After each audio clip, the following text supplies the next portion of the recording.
연말이 되면 많은 일정들이 수첩에 기록되곤 합니다. 아침에 일어나서 수첩을 꼭 한번 열어봅니다. 일정을 머릿속에 기억하는 것보다 또 적어놓은 게 더 정확하기 때문에 놓치지 않으려고 수첩을 반드시 한번 쳐다보곤 합니다. 그렇게 된 이유가 하나 있습니다. 한 친구가 몇 해 전에 전화가 왔습니다. 어느 그 교회에서 돕고 있는 한 기관에서 예배 순서가 있는데 축사를 맡아달라고 부탁이 왔습니다. 안 그래도 연말이 되면 여기저기 설교해 달라는 곳이 많이 있어서 굳이 가야 되나 하는데 어려운 이웃을 돕기 위한 그런 단체였습니다. 모임의 취지도 좋고 또 교회에서 후원하던 곳이라 수락을 하고 설교가 아니니까 조금 늦어도 괜찮겠지 하고 앞에 다른 일정들이 있어서 그 일정 조절하고 시간 맞춰서 가겠다고 작성을 했습니다. 길이 막힐까 봐서 시간이 가장 정확한 게 대중교통이잖아요. 대중교통을 타고 이제 그곳에 갔답니다. 설교 시간을 조금 비껴서 도착해도 내 순서는 뒤쪽이니까 또 축사는 늦으면 이렇게 바꿔주기도 하거든요, 뒤쪽으로. 그래서 그렇게 기억을 하고 갔는데 도착을 했더니 이미 모임이 다 끝난 겁니다. 사람도 없어요. 아니 아무리 일찍 끝나도 그렇지 사람들이 다 어디 갔나, 벌써 식사하러 갔나, 또 늦어서 미안해가지고 전화를 했답니다. 전화 주셨던 관계자한테 전화를 했더니 그분이 그러더래요. 목사님, 지난주에 이미 끝났는데요. 지난주에 축사 없이 그냥 끝났습니다. 그래서 올해 화끈 달아오르면서 말도 못하고 그냥 끊었답니다. 그러니까 말도 안 하고 무단 결석한 사람이 돼버린 거지요. 그 다음부터 수첩에다 써놓고 이제 보기 시작한 겁니다. 놓치지 않으려고. 약속은 깨기 위해서 있다라고 하는 말도 안 되는 소리가 있긴 합니다만 그런 세대 속에서 약속이 무엇이냐라고 하는 것을 볼 수 있는 것, 그것이 성경입니다. 오늘 출애굽기는 창세기로부터 시작해서 읽어야 합니다. 출애굽기만 띄어서 보는 것이 아니고 창세기 그림 위에서 출애굽기를 보게 되어 있습니다. 요셉이라는 사람이 바로의 꿈을 풀어줍니다. 그랬더니 바로가 그 꿈풀이를 보고 이야기합니다. 이같이 하나님의 영에 감동된 사람을 우리가 어찌 찾을 수 있겠습니까? 하나님이 이 모든 것을 내게 보이셨으니 당신은 내 집을 치리하는 총리가 되어 주십시오 하고 그를 총리로 부여잡습니다. 요셉이 총리가 된 이유는 그가 똑똑해서가 아니라 그를 붙들고 있는 하나님을 바로가 보고 두려워했기 때문에 요셉을 총리로 삼았다라고 하는 것입니다. 이게 창세기입니다. 그런데 오늘 본문으로 와서 8절에 가면 이렇게 기록되어 있습니다. 요셉을 알지 못하는 새 왕이 일어나 애굽을 다스렸다라고 이야기합니다. 요셉을 알지 못한다라고 하는 이야기는 요셉을 총리로 기용했던 왕이 이미 400년 전에 죽었기 때문이다라고 하는 표현이 아닙니다. 지금 이 땅이 누리고 있는 이 풍요와 안정이 하나님으로부터 말미암았음을 망각했다라고 하는 이야기입니다. 출애굽기 1장과 창세기는 딱 한 장 차이지만 정확히 달라진 이야기는 무엇이냐? 창세기에 등장하는 사람은 하나님을 두려워하고 하나님을 기억하는 사람인데 반하여 출애굽기 1장에 나오는 바로는 하나님을 잊어버리고 하나님을 만홀히 여기던 사람이더라라고 하는 것입니다. 하나님을 알지 못하는 사람들, 나라의 풍요로움과 공의 민족이 이룰 정도로 번성한 이스라엘 덕분이더라. 이스라엘을 살리기 위해서 하나님이 애굽에 복주셨다라고 하는 것을 잊어버리는 것입니다. 그리고 하나님을 잊어버리고 나니까 아무리 자신이 강하고 능력이 있어도 애굽 민족에게 이스라엘이 부담이 된다라고 느끼는 겁니다. 약속을 잊어버린 민족, 약속을 잊어버린 사람들은 그래서 꼼수를 부리기 시작합니다. 하나님을 잊어버리면 축복의 사람이 옆에 와 있어도 이 사람을 복의 통로로 보지 않습니다. 두려운 대상일 뿐이에요. 밀어내고 싶은 사람일 뿐입니다. 하나님을 잊어버린 사람들은 믿음 안에서 관계를 갖지 않습니다. 그래서 내 기분 내킨 대로 관계를 갖고 밀어내고 미워하고 질투하고 싸울 뿐입니다. 그런 세태를 바라보시면 하나님이 뭐라고 하실까요? 시편 기자는 이렇게 노래합니다. 시편 2편 4절에서 하늘에 계신 자가 그를 보고 비웃더라라고 이야기합니다. 애굽 사람들이 이스라엘 사람들의 거주지에 대해서, 직업에 대해서, 삶에 대해서 억압하기 시작합니다. 나중에는 산파들을 동원해서 아이를 죽이라고 민족 말살 정책까지 펴니다. 누가 봐도 꼼수지요. 참 지저분한 정치지요. 그런 꼼수를 부리는 위기의 때에 성도들은 어떻게 해야 되느냐? 말씀을 아는 지혜가 필요합니다. 출애굽기 1장에 나오는 산파들은 지혜롭게 처신하기 시작합니다. 변명을 하는데 우리가 가보았더니 이미 애를 낳았습니다. 혹은 일부러 늦게 가면서 아이가 나오도록 그 자리를 비껴주기도 합니다. 시브라와 부하라고 하는 출애굽기 1장에 나오는 이 산파들은 사람의 꼼수를 두려워하거나 그것을 염두에 두지 않습니다. 왜? 하나님을 더 두려워하고 하나님의 말씀을 가슴에 담고 있었기 때문에 그렇습니다. 어떤 경우에도 이 두 여인에게 있어서 삶의 우선순위가 하나님보다 먼저 되지 않도록 주의하며 살고 있는 모습을 볼 수 있습니다. 세상과 교회의 역사는 누구를 통해서 일어나느냐? 머리 잘 쓰는 사람이 아닙니다. 똑똑한 사람이 아닙니다. 돈 가진 사람이 아닙니다. 목소리 큰 사람이 아닙니다. 교회는, 세상의 역사는 하나님을 두려워하는 그 사람을 통해서만 역사가 진행되어짐을 기억하시기 바랍니다. 예수님께서 광야에서 시험 받으실 때에 마귀가 와서 이야기합니다. 만일 내게 엎드려 경배하면 이 모든 것을 내게 주리라. 어떤 단어가 가장 귀에 들어오십니까? 이 모든 것 주겠다는 말에 귀가 들어 쏠리면 이미 꼼수에 놀아난 겁니다. 그게 사탄의 꼼수예요. 모든 것에 강조점을 두고 더 세게 이야기하겠지요. 한 번만 엎드려, 한 번만 눈 감아줘, 한 번이면 괜찮아, 그 정도 실수인데 뭐 어때? 다른 사람 다 하는 짓이야, 너 한 번만 괜찮아, 모른 척 해줘. 한 번만 엎드리면 될 것 같은데. 예수님은 사탄을 향해서 이야기합니다. 사탄아 물러가라. 기록되었을 때 주 너의 하나님을 경배하고 다만 그를 섬기라 말씀하십니다. 시험의 때에, 위기의 때에 우리를 건져낼 수 있는 것은 하나님을 아는 것과 더불어 그분을 두려워하고 경외하는 일입니다. 지혜를 발휘하며 두려워하지 말고 사십시오. 그런데 출애굽기 1장을 마무리하는 마지막 구절은 어떻습니까? 하나님을 두려워하고 경외하는 산파들이 아무리 열심히 일해도, 지혜를 발휘해도 바로는 더 극심한 공포 정치를 펴기 시작합니다. 하나님 베드로를 통해서 그런 세태를 이렇게 표현합니다. 마귀가 우는 사자같이 뛰어다니고 있다라고 말입니다. 삼키려고 뛰어다닌답니다. 죽이려고 혈안에서 뛰어다닌답니다. 마귀는 누구를 살리고 회복시키는 일에는 전혀 관심이 없습니다. 나만 서면 그만이에요. 나만 뛰어나면 그만이에요. 사람 세우는 일에 관심 없습니다. 못난 사람, 부족한 사람 세워주고 격려하는 일에 전혀 관심 없습니다. 지적은 잘하지요. 못났으니까, 잘못했으니까, 실력이 없으니까 지적은 너무 잘합니다. 뛰어난 그의 실력 때문에요. 근데 그건 마귀의 짓입니다. 넘어뜨리고 끌어안치는 데만 관심이 있어요. 하나님은 그 약한 자를 일으켜 세우는 데 관심이 있습니다. 약하기 때문에, 힘이 없기 때문에, 실력이 없기 때문에 그를 세우고 싶어서 돕는 자를 보내시는 것이, 그 돕는 자가 내가 되도록 일하시는 것이 하나님이시더라라고 하는 겁니다. 위기의 때에 우리 삶의 우선순위가 바뀌지 않도록 하십시오. 출애굽기 1장을 열심히 읽습니다. 그런데 출애굽기 1장은 해피엔딩이 아닙니다. 위기의 선포로 끝납니다. 그래서 그 위기의 선언을 보고 이렇게 열심히 일하는 사람이 있는데, 이렇게 하나님 두려워하는 사람이 있는데, 그래도 세상은 어려워하고 성경을 덮어버리면 하나님의 섭리를 따라갈 수 없습니다. 하나님을 볼 수 없습니다.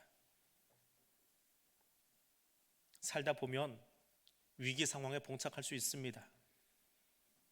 그때에 나는 안 돼, 나는 할 수 없어, 나는 늘 그런 부족한 사람인가 봐 하고 덮어버리면 창세기 1장까지 읽고 성경을 덮어버린 것과 똑같습니다. 그 뒤에 나오는 더 큰 하나님의 역사를 구경도 할 수 없습니다. 스스로 열등감에 사로잡혀서 주저앉아버린 그 사람, 내게 힘 주시는 하나님, 능력 주시는 하나님, 전능하신 하나님 볼 수도 없을 뿐더러 하나님 비전도 마주할 수 없게 되기 때문에 그렇습니다. 어떻게 하면 되나요? 새드 엔딩인 출애굽기 1장을 넘기면 됩니다. 넘기면, 하나님 안에서 꿈꾸기 원하는 사람은 넘기면 돼요. 하나님은 절대로 포기하지 않기 때문에 그렇습니다. 왜냐하면 내가 일하는 것이 아니라 하나님 그분이 일하시기 때문에 그렇습니다. 하나님이 포기하지 않는 한 포기하지 마십시오. 하나님이 잊어버리지 않는 한 주저앉지 마십시오. 그냥 달려가십시오. 하나님의 역사에 나를 맡기고 일어서십시오. 일어서서 그분의 약속만 기억하고 가십시오. 그러면 하나님 그분이 일하십니다. 위기의 때에 하나님만 바라보시기 바랍니다. 출애굽기 1장은 이제 출애굽기 역사의 시작에 불과합니다. 출애굽기 1장만 보면 위기의 때이고 불안한 정치의 때이고 공포 정치의 때입니다. 하나님을 알지 못하는 사람들이 일어나서 포악하게 일하기는 그런 어둠의 장입니다.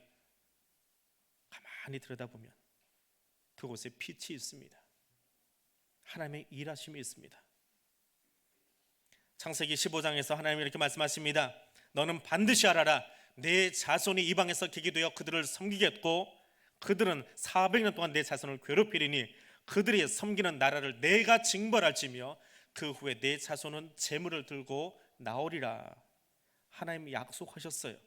그리고 그 약속이 이루어진 것이 출애굽기 1장입니다. 400년 동안 70명이 내려가서 60만 군대 만들었잖아요. 하나님 민족을 창대하게 만들어 놓으신 역사, 성취된 역사가 여기 있잖아요. 왜 어둠의 이야기만 보십니까? 여기 성취된 이야기가 있는데요. 그리고 하나님 뭐하고 계신다고요? 그 민족을 구원할 한 아이를 준비시키고 계세요. 십브라와 부하 같은 사람들을 통해서 누군지는 모르지만 그 민족을 끌고 나갈 지도자들을 한 명씩 한 명씩 살려놓고 계시는 일들을 하고 계시는 거예요. 하나님의 약속만 의지하면 됩니다. 그러면 70명이 60만 되는 것보다 더 큰 하나님의 역사를 볼 수 있습니다. 물이 갈라지는 기적을 보고 싶으십니까? 그러면 내가 너희를 괴롭히는 나라를 징벌하고 내 자손이 큰 재물을 이끌고 나오리라 말씀하신 약속 기억하면 됩니다. 그 기대감으로, 그 소망으로 출애굽기 1장을 넘어서 2장을 읽기 시작하면 되는 거예요. 그 기대감을 가지고 역사의 흐름 위에 될 대로 되라가 아니고요, 하나님의 역사의 흐름 위에 나를 올려놓는 거예요. 그냥 맡겨놓는 거예요. 그러면 살아납니다. 바다에 빠져서 익사하지 않는 가장 좋은 방법, 몸에 힘 빼랍니다. 목에다 힘 주지 말랍니다. 파도 때문에 몸이 덩실덩실해도 들어가는 것 당연하니까 그러려니 하랍니다. 놀라서 큰 숨 쉬지 말랍니다. 내가 쉬어보겠다고, 내가 호흡하겠다고 하면 큰 숨 들어오지만 큰 숨이 빠져나가면서 몸 안에 공기가 없었어요. 바람 빠진 튜브처럼 가라앉아 버린답니다. 사람은 그냥 내버려두면 물에 뜨게 되어 있답니다. 하나님 역사의 물 위에다 나를 올려놓으면 돼요. 그리고 그분이 끌어가신 것을 보는 거예요. 바라보는 거예요. 창세기 12장 15장에 약속된 하나님의 말씀을 기억하십니까? 여호와께서 아브라함에게 이르시되 너는 너의 고향과 친척과 아비의 집을 떠나 내가 네게 보여줄 땅으로 가라. 내가 너로 큰 민족을 이루고 네게 복을 주어서 창대하게 할지라. 15장에 가서 뭐라고 말씀하십니까? 하늘을 우러러 무별을 셀 수 있나 보아라. 네 자손이 이와 같으리라 말씀하셨어요. 그 약속하신 대로 출애굽기 1장에 보니까 70명이 애굽을 위협할 만큼 큰 민족이 되었잖아요. 약속이 성취되었지 않습니까? 출애굽기 1장은 어둠의 장이 아니에요. 창세기 12장과 15장에 나오는 약속의 성취의 장입니다. 우리의 눈이 그것을 어떻게 보느냐라고 하는 것이지요. 이제 그것을 약속의 성취로 본다면 그 다음 약속을 기억하면 돼요. 15장에 나왔던 아까 읽었던 그 본문입니다. 너는 반드시 알아라. 내 자손이 이방에서 개교되어 그들을 섬기겠고 그들은 400년 동안 내 자손 괴롭힐 텐데 그들이 섬기는 나라를 나 여호와가 징벌할지며 그 후에 너희는 그 땅에서 재물 가지고 나오리라. 출애굽기를 읽고 있는 저와 여러분도 똑같습니다. 내 삶에, 내 가정에, 교회에 하나님이 이루어 놓으신 평강을 목도하셨습니까? 그렇다면 약속하신 대로 다시 오실 예수 그리스도를 기다리시기 바랍니다. 약속하신 대로 지금도 나와 임마누엘과 함께하고 계시는 하나님 바라보시기를 바랍니다. 비록 출애굽기 1장처럼 어렵고 힘든 상황이 내 옆에 있을지라도 지금도 나를 붙들고 일하고 계시는 하나님, 그 하나님께 내가 흔들리지 않도록 예수 그리스도께 붙들려 매여 있도록 성령의 도우심을 구하며 기도하시기를 바랍니다. 위기의 순간에 하나님의 약속을 기억하십시오. 어떤 약속은 허공을 치는 것으로 끝나기도 하고 어떤 약속은 가슴에 새겨 놓아야 할 만큼 중요한 약속도 있습니다. 사람과 사람 사이의 관계도 그렇지요. 관계는 약속이기 때문에요. 약속이 깨지면 불편한 관계가 되고 맙니다. 공동체도 마찬가지입니다. 약속 가운데 맺어진 공동체입니다. 그런데 하나님과의 약속은 어떨까요? 사람 사이에만 약속이 있는 것은 아니지요. 출애굽기 12장에 나오는 이야기의 성취가 출애굽기 1장이라고 한다면 우리 이런 상상 한번 해보십시다.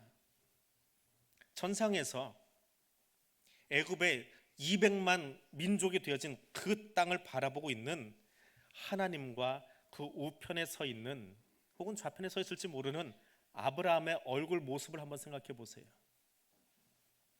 하나님 약속하신 대로 아브라함의 씨를 통해서 그 자손이 남자만 60만이 됐어요. 하나님 앞서 머리 극적이고 있는 아브라함 할아버지 생각 안 해보셨습니까? 내가 믿음이 없어서 다메섹 엘리에셀 쳐다보고 내가 믿음이 없어서 하갈의 조생 이스마엘을 만들어냈고 난 참 그런 사람이에요. 하나님이 없어 머리 긁고 있는 아브라함 말입니다. 그 옆에는 누가 있을까요? 야곱이 같이 서서 그럴 거예요. 내가 내려갈 때는 70명 끌고 내려갔는데 하나님 맞습니다. 200만이 되었네요. 정말 별과 같이 많게 해주셨네요. 70명 씨족이 한 민족을 만들었네요. 하나님 맞습니다. 하나님 약속이 성취됩니다라고 그 옆에서 웃고 있을 두 사람 보이십니까? 그렇다면 동일하게 우리 가운데 하나님의 약속을 펼치신 그 모습을 바라보는 우리 믿음의 선진들이, 믿음의 선조들이 지금 하나님 옆에서 우리를 바라보면서 하나님 저렇게 일하시는군요. 하나님 저 일을 행하시는군요. 하나님 저 평강을 주시려고 지금도 하고 계시는군요. 그러면서 머리 극적이며 하나님과 더불어 웃고 있을 모습을 상상해 보셨습니까? 발람은 민수기 23장에서 말합니다. 하나님은 사람이 아니시니 거짓말을 하지 않으시고 인생이 아니시니 후회가 없으시도다. 어찌 그 말씀하신 바를 행하지 않으시며 하신 말씀을 실행하지 않으시랴. 주님께서 하신 약속은 반드시 이루어짐을 믿으시기 바랍니다. 약속의 말씀을 붙잡지 못하는 순간, 그것이 위기라고 내 입으로 떠드는 그 순간, 그것은 좌절과 낙심을 해서 걸어가는 비탈길임을 기억하십시오. 내가 항상 너와 함께하리라 말씀하시는 하나님의 약속만 붙드시기 바랍니다. 아프기 때문에, 힘들기 때문에, 눈물 나기 때문에, 이해되지 않기 때문에 그 삶의 자리에서 세상 끝날까지 너와 함께하마 약속하신 그분의 말씀만 붙잡고 서시기를 바랍니다. 출애굽기 1장을 읽어보니까 창세기에 나오는 하나님의 약속이 성취되어진 약속의 장, 성취의 장임이 보이십니까? 그러면 더 위대한 약속으로 우리 눈길을 돌려보십시다. 창세기 3장 15절입니다. 내가 너로 여자와 원수가 되게 하고 내 후손도 여자의 후손과 원수가 되게 하리니 여자의 후손은 내 머리를 상하게 할 것이요 너는 그의 발꿈치를 상하게 할 것이니라. 선악과를 따먹고 난 아담과 하와를 해서 하나님이 주신 약속입니다. 성경을 펴자마자 나온 하나님의 약속은 저와 여러분의 구원을 위한 약속입니다. 우리가 아직 죄인 되었을 때 해주신 약속입니다. 우리가 이 땅에 존재하지도 않을 때 이미 선포된 약속입니다. 창세기는 죄로 있게 준비하려고 쓰여진 책이 아니에요. 모세오경은 이스라엘 사람들의 정체성이 무엇인지 알려주려고 기록된 책이 아니란 말입니다. 그거는 나무만 보고 있는 거예요. 성경은 기록된 순간부터 하나님의 백성을 구원하기 위한 메시아 예언이 선포되었고 성취되어가는 과정을 적어놓은 하나님의 위대한 약속의 책이라는 말입니다. 하나님이 죄인된 우리를 살리시고 영원한 하나님의 자녀 삼으시기 위해서 놀라운 계획을 갖고 계십니다라고 선포하기 시작한 것이 창세기이고 그 성취의 이야기들이 뒤에 나오는 책들입니다. 2000년 전에 하나님께서 우리의 구원을 위하여 인간의 몸을 입으시고 이 땅에 오셨다라고 하는 사실을 우리는 감사하고 기뻐하면서 대림절 예배를 드리고 성탄절의 예배를 드리고 있습니다. 그렇다면 그 약속이 이미 2000년 전에 성취되었다면 이제 다시 오시마 약속하신 예수 그리스도를 기다리며 말씀 안에 거하는 사람들이 되시기를 바랍니다. 그리고 바울의 고백처럼 마라나타 우리 주여 오시옵소서라고 고백할 수 있기를 원합니다.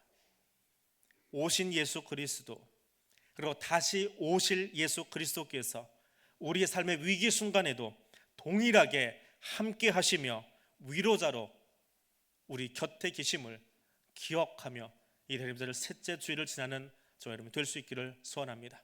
기도하겠습니다.